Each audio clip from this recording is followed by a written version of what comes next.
Real estate سے جڑی اہم ترین معلومات اور دیگر اہم ترین پہلوؤں پر ہمارے پراپرٹی ایکسپرٹ کے تجزیوں اور تبصروں کے بعد اب ریڈ باکس ٹی وی آپ کے لیے لایا ہے ایک بالکل نئی real state on line courses کی سیریز ریل پیڈیا، جس میں ہم آپ کو ریل اسٹیٹ کے حوالے سے ایجوکیٹ کریں گے اور ریل اسٹیٹ سے جڑی تمام تر وہ معلومات آپ سے شیئر کی جائے گی جو بیرون ممالک میں بطور کورسز حتیٰ کہ ایک علیحدہ اسپیشلائزیشن کے طور پر اس اہم ترین سیکٹر کے حوالے سے ایجوکیشن فراہم کی جاتی ہے۔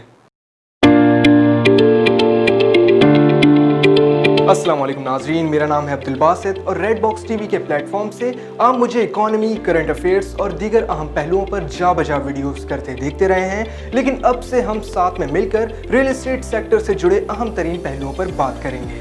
تو ناظرین، پچھلی ویڈیو میں ہم نے ریل اسٹیٹ کی ڈیفرنٹ ٹائپس کا بریف اوور ویو کیا تھا اور ہم نے یہ سمجھنے کی کوشش کی تھی کہ ریل اسٹیٹ سیکٹر کی 4 اہم ترین اقسام کون سی ہیں، جن میں ریزیڈینشل ریل اسٹیٹ یعنی کہ رہائشی پراپرٹی، کمرشل ریل اسٹیٹ یعنی کہ کاروباری یا پھر تجارتی real estate, industrial real estate یعنی کہ صنعتی اعتبار سے استعمال کی جانے والی ریل اسٹیٹ اور ساتھ ہی ویکنڈ لینڈ یعنی کہ فارمنگ یا پھر فیلڈز کے لیے مختص کی گئی خالی زمین۔ تو اب ہم ذرا تفصیل سے بات کرتے ہیں ریل اسٹیٹ کی ان 4 اہم ترین اقسام کے حوالے سے۔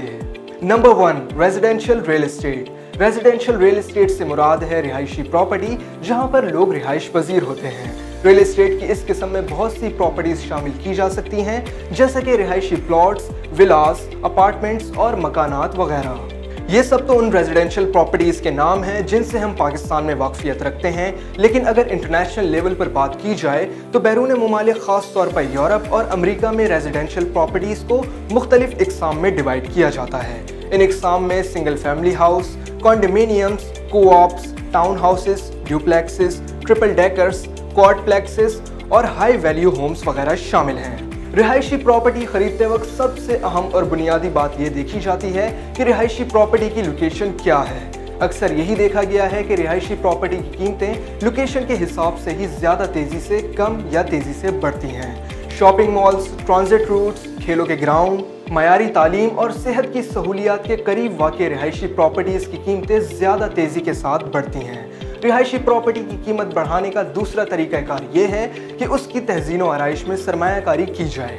یہ ایک ایسا کام ہے جو براہ راست مالک کے ہاتھ میں ہی ہوتا ہے۔ نیا فرش، فالس سیلنگ، کچن کی اپ گریڈنگ اور نیا رنگ روغن وغیرہ ایسے کام ہیں جو گھر کی قیمت میں اضافے کا باعث بن سکتے ہیں۔ آپ کو اس بات کا بھی اچھی طرح سے اندازہ ہونا چاہیے کہ وہ کون سے کام ہیں جن کے کروانے سے گھر کی قیمت میں زیادہ اضافہ دیکھنے میں نہیں آئے گا، کیونکہ تزئین و آرائش کے کافی سارے کام ایسے بھی ہوتے ہیں جن سے پراپرٹی کی قیمت میں کوئی واضح فرق نہیں آتا۔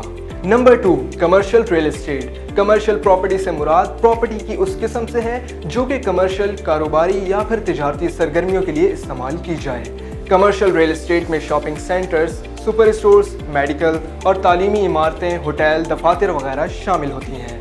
کمرشل پراپرٹیز کی ویلیو عموماً رہائشی پراپرٹیز سے زیادہ ہوتی ہے کیونکہ کمرشل پراپرٹی کا مقصد ہی آپ کو ریونیو جنریٹ کر کے دینا ہے۔ مختصراً بات یہ ہے کہ ایک کمرشل پراپرٹی میں بھی سرمایہ کاری کے لیے عمومی اصول وہی ہیں جو رہائشی پراپرٹیز کے لیے مؤثر سمجھے جاتے ہیں، جیسے کہ لوکیشن۔ تاہم کمرشل پراپرٹی کے بارے میں ان تمام عوامل کو زیادہ سنجیدگی سے دیکھنے کی ضرورت ہوتی ہے۔ کمرشل پراپرٹی کے لیے یہ بھی دیکھنا چاہیے کہ وہاں نہ صرف علاقے کے لوگ بآسانی رسائی حاصل کر سکیں بلکہ دیگر علاقے کے لوگوں کو بھی وہاں آنے میں آسانی ہو، اور اگر ایسا ہوتا ہے تو ہی آپ کی کمرشل پراپرٹی کی ویلیو میں تیزی کے ساتھ اضافہ بھی دیکھنے میں آئے گا۔ اب بات کرتے ہیں نمبر 3 کی، جو کہ ہے industrial real estate. Industrial real estate سے مراد ہے صنعتی اعتبار سے استعمال کی جانے والی پراپرٹی۔ صنعتی ریل اسٹیٹ میں مینوفیکچرنگ، عمارات اور املاک کے علاوہ گودام وغیرہ بھی شامل ہوتے ہیں۔ صنعتی ریل اسٹیٹ کی عمارتوں کو تحقیق، پیداوار، اسٹوریج اور سامان کی تقسیم وغیرہ کے لیے استعمال کیا جا سکتا ہے۔ ایسا بھی عموماً دیکھنے میں آتا ہے کہ کچھ عمارتیں جو سامان تقسیم کرتی ہیں وہ تجارتی ریل اسٹیٹ سمجھی جاتی ہیں، حالانکہ وہ صنعتی ریل اسٹیٹ میں شمار ہونی چاہیے۔ ریل اسٹیٹ کی مختلف اقسام کا تعین اور درجہ بندی کرنا اس لیے بھی اہم ہے کہ زوننگ، تعمیرات اور فروخت کا کام مختلف انداز میں کیا جا سکے۔ اب باری آتی ہے ریل اسٹیٹ کی چوتھی اور آخری موسٹ کامن ٹائپ کی، جو کہ ہے نمبر 4، ویکنڈ لینڈ۔ ویکنڈ لینڈ یعنی کہ فارمنگ یا پھر فیلڈز کے لیے مختص کی گئی زمین۔ اس قسم کی پراپرٹی میں زمین میں خالی اراضی ورکنگ فارمز اور کھیتوں وغیرہ کے لیے استعمال کی جاتی ہے۔